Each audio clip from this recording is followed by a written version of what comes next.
what educational experience creators can learn from video games. We've gone from Nintendo DS and Xbox 360 in 2006 to PlayStation 5 and Nintendo Switch today. And the market continues to adapt with innovations we wouldn't even have considered 20 years ago. The feeling that people get playing video games and interacting with virtual technologies in general is the same feeling virtual and in-person experiences should communicate. Video games, just like virtual and built environments, foster a sense of wonder. Video games encourage togetherness. Even when people are playing video games in an empty house, they're still interacting with others in game. Not only does this allow for folks to maintain friendships regardless of location, but it also offers a built-in conversation topic. At a museum exhibit, people can interact with one another by discussing what's going on in the exhibit itself. You typically wouldn't start a conversation at a science museum by saying, "Do you know any good restaurants around here?"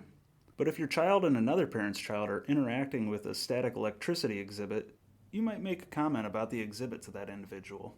Video games encourage you to talk to others, which can translate to the real world as well. Taking that concept from video games reminds us to have some means of interaction in a virtual or physical display that can spark a conversation, whether it's a thought-provoking activity, questions placed around the environment, or even a multi-touch wall, like the Cleveland Museum of Art. Video games make interaction accessible. Accessibility has always been important, but it has historically come as an afterthought. Developers try to help with user experience with game aspects like selecting colorblindness-friendly palettes as well as verbal and written storytelling for NPCs. Folks can use those reminders from video games to be more conscious of accessibility choices, asking, how can we make sure there's a ramp available to the entrance of this exhibit? What accessibility feature options are we able to use on our current website platform? Where can we include comfortable places to sit down for visitors to this designed experience? Which parts of this built or virtual environment may need alternative options for different ability levels? Are these doorways and aisles wide enough to accommodate everyone in this structure? While video games still have a long way to go with representation of characters that look like all of us, they have lessened the accessibility gap. Video games can serve as a reminder to experience builders that even small touches, like colorblindness support, can go a long way in making things accessible for as many people as possible. Video games are all about engagement. The cornerstone of a video game is engagement. It's not only how many people purchase the game, but how many people continue to pick it up again. There's never any doubt when you're conceptualizing a virtual or physical space that it needs to be engaging, and creators can adopt gamification to make that happen. Gamifying a space encourages concentration skills, among other transferable abilities, all the while remaining enjoyable.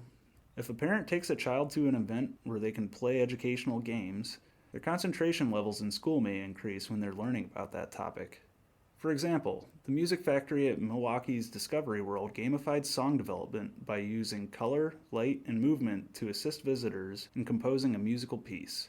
This connected the dots for visitors, helping them understand at a deeper level how music actually comes together. Jane McGonigal's TED Talk from many years ago was incredibly popular for gamers and non-gamers alike. At its core, it highlighted the importance of video games. Jane explains that video games have the ability to solve life's biggest regrets to live a happier, truer life.